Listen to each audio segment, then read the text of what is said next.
ጨረቃ በምሽት ሰማይ ላይ የምናያት የብርሃንና የተስፋ ተምሳሌት ለዘመናት ገጣሚዎችን አፍቃሪዎችንና ህልመኞችን ስትማርክ ኖራለች። ከ50 ዓመታት በፊትም የሰው ልጅ ለመጀመሪያ ጊዜ አቧራዋን ሲረግጥ ያ ድርጊት የሰላም የአንድነትና የማወቅ ጉጉት ድል ተደርጎ ነበር የተቆጠረው። ለአንድ ሰው ትንሽ እርምጃ፣ ለሰው ልጅ ግን ትልቅ ዝላይ የሚሉት ቃላት በዓለም ዙሪያ አስተጋብተዋል። ነገር ግን ከግማሽ ክፍለ ዘመን በኋላ ያቺ በሰላም የምትታይ ጨረቃ ዛሬ በምድር ላይ ከምናውቀው ከማንኛውም የውድድር ሜዳ በላይ አደገኛ ወደሆነ የጦርነት ቀጠና እየተለወጠች ነው። አሜሪካ፣ ቻይና፣ ሩሲያና ሌሎችም ሀያላን ሀገራት ወደ ጨረቃ ለመመለስ የሚያደርጉት ይህ አዲስና ከፍተኛ ውጪ የሚጠይቅ እሽቅድምድም ለሳይንስና ለሰብአዊ ዝላይ ነው ብለው የሚያስቡ ካሉ ከባድ ስህተት ላይ ወድቀዋል። የዛሬው ትንታኔያችን የሚጀምረው ከዚህ የንጹህ እውቀት ፍለጋ መጋረጃ ጀርባ ነው። ምክንያቱም ይህ እሽቅድምድም የጀመረው ለሰላም ሳይሆን ለበላይነት ነው። የሰው ልጅ ታሪክን ለመድገም ወደ ጨረቃ እያመራ ነው። ለሀብት ሽሚያ፣ ለስትራቴጂካዊ ቁጥጥርና ከሁሉም በላይ ደግሞ ለመጨረሻው ወታደራዊ የበላይነት። ዛሬ በሰማይ ላይ የተካሄደ ስላለው ስለዚህ የ21ኛው ክፍለ ዘመን ታላቅና ድብቅ የቼዝ ጨዋታ ሚስጥሮች እናወራለን። አብራችሁን ቆዩ። ቻናላችንን ሰብስክራይብ፣ ላይክና ሼር ማድረግ ቤተሰብ ይሁኑ።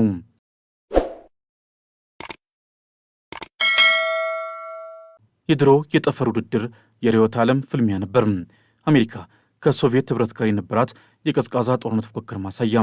ዋናው ሽልማትም ቴክኖሎጂንና የአሰራር ብቃትን በማሳየት ዓለም ላይ የበላይ መሆን ነበር። ዛሬ ግን ሽልማቱ ከርዕዮተ ዓለም እጅግ የላቀና ተጨባጭ ሆኗል። አዲሶቹ የጠፈር ተመራማሪዎች የሚሄዱት ባንዲራ ለመትከል ሳይሆን የማዕድን ቁፋሮ ማሽን ለመትከል ሆኗል። የጨረቃ ትሪሊዮን ዶላር ሀብቶች፣ አዲሱ የዓለም ወርቅ። ጨረቃ ባዶና ድርቅ መሬት አይደለችም። በውስጧ የምድርን የወደፊት የኢኮኖሚና የኃይል ዕጣ ፈንታ ሊወስኑ የሚችሉ እጅግ በጣም ውድ ሀብቶችን አቅፋ ይዛለች። የመጀመሪያው ሂሊየም 3 የተባለው ንጥረ ነገር ነው፣ ወይም የመጪው ትውልድ የነዳጅ ዘይት።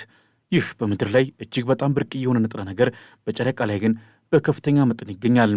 የሳይንስ ሊቃውንት እንደሚሉት ሂሊየም 3 የኒውክሌር ፊውዥን ለተሰኘው የወደፊት የኃይል ማመንጫ ቴክኖሎጂ ፍቱንና ንጹህ የኃይል ምንጭ ነው። ይህ ቴክኖሎጂ እውን ከሆነ ከባቢ አየራችንን ሳይበክል ራዲዮ አክቲቭ ቆሻሻ ሳያስቀር ለ1000 ዓመታት የሚበቃ ንጹህ ኃይል ማመንጨት ያስችላል። ሂሊየም 3ን ከጨረቃ ወጥቶ ወደ ምድር ማጓጓዝ የሚችል ሀገር ቀጣዩ የኃይል ንጉሥ ይሆናል። ሳውዲ አረቢያ ዛሬ በነዳጅ ላይ ያላትን የኢኮኖሚ በላይነት አስቡት። የሂሊየም 3 ተቆጣጣሪ ሀገር የሚኖራት ኃይል ደግሞ ከዚያ እጅግ የላቀ ይሆናል። ከዚህ አልፎ የውሃ በረዶ የሶላር ሲስተም ነዳጅ ማደያ ነው። ለዓመታት ጨረቃ ሙሉ በሙሉ ደረቅ ተረጋ ታሰብ ነበር። ነገር ግን በቅርብ ጊዜ የተደረጉ ግኝቶች እንደሚያሳዩት በተለይ በጨረቃ ምሰሶዎች ወይም ፖልስ ላይ ባሉና ፀሐይ በማይመታቸው ጉድጓዶች ውስጥ እጅግ በጣም ብዙ የውሃ በረዶ አለ። ውሃ ለሕይወት ብቻ ሳይሆን ለጠፈር ጉዞም ቁልፍ ጉዳይ ሆኗል። ውሃን ወደ ኦክሲጅን ወይም ለመተንፈስና ሃይድሮጅን ለሮኬት ነዳጅ መለየት ይቻላል። ይህ ማለት በጨረቃ ላይ ጣቢያ መስርቶ ውሃ ማውጣት የቻለ ሀገር ጨረቃን እንደ ጠፈር ነዳጅ ማደያ ሊጠቀምባት ይችላል። ከምድር ወደ ማርስ ወይም ወደ ሌሎች ፕላኔቶች ለሚደረጉ ጉዞዎች ከጨረቃ ነዳጅ መቅዳት ከምድር ላይ ከመጫን እጅግ በጣም የቀለልና ርካሽ ነው። ስለዚህ የውሃን በረዶ የተቆጣጠረ ቀጣውን ከሰው ልጅ የጠፈር ስርጭት ይቆጣጠራል ማለት ነው። ከዚያም ብርቅዬ የምድር ማዕድናት ናቸው። በስማርት ስልኮቻችን፣ በኮምፒውተሮቻችንና በኤሌክትሪክ መኪኖቻችን እንዲሁም በዘመናዊ የጦር መሳሪያዎቻችን ውስጥ የሚገኙት እነዚህ ወሳኝ ማዕድናት በምድር ላይ ሲመረት በአብዛኛው በቻይና ቁጥጥር ስር ናቸው። ቻይና ይህንን እንደ ፖለቲካ መሳሪያ በመጠቀም በሌሎች ሀገራት ላይ የኢኮኖሚ ጫና መፍጠር ትችላለች።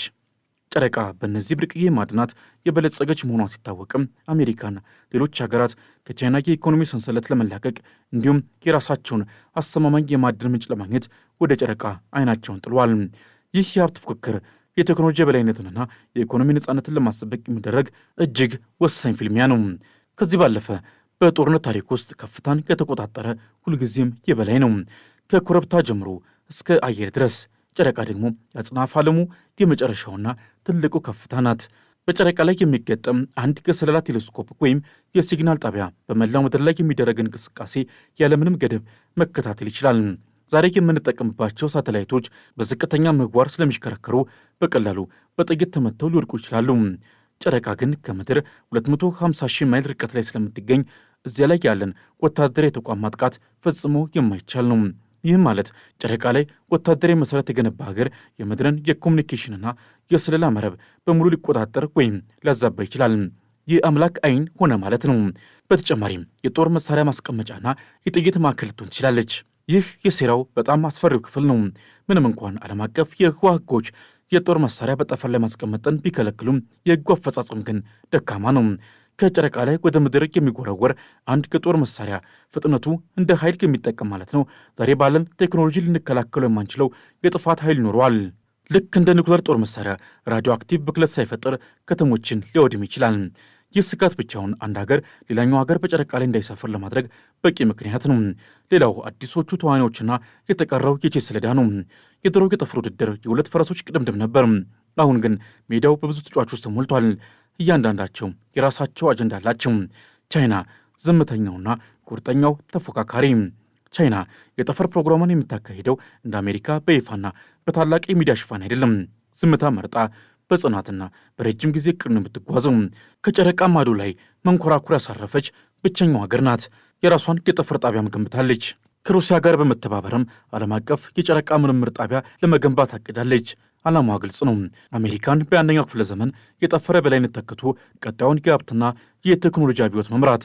ህንድ፣ ጃፓንና አውሮፓ የፉክክሩ ሚዛን ጠባቂዎች። ህንድ በቅርቡ በጨረቃ ደቡብ ዋልታ ላይ መንኮራኩር በማሳረፍ ታሪክ ሰርታለች። ይህም የአሜሪካና የቻይና ፉክክር ብቻ እንዳልሆነ ሌሎችም ሀገራት የራሳቸውን የይገባኛል ጥያቄ ለማቅረብ ዝግጁ መሆናቸውን ያሳያል። ሌሎቹ ቢሊዮነሮቹ ኢለን መስክና ጄፍ ቤዞስ ናቸው። ይህ ምናልባትም የአዲሱ የጠፈር ውድድር ትልቁ ለውጥ ነው። ስፔስ ኤክስ እና ብል ኦሪጂን የመሰሉ የግል ኩባንያዎች ከመንግስታት በበለጠ ፍጥነትና በዝቅተኛ ወጪ ሮኬቶችን እየሰሩ ነው። እነዚህ ኩባንያዎች የመንግስት ኮንትራክተሮች ብቻ አይደሉም። የራሳቸው የሰው ልጅን ወደ ብዙ ፕላኔት መውሰድ የሚል ግዙፍ ዓላማ ያላቸው ተዋናዮች ናቸው።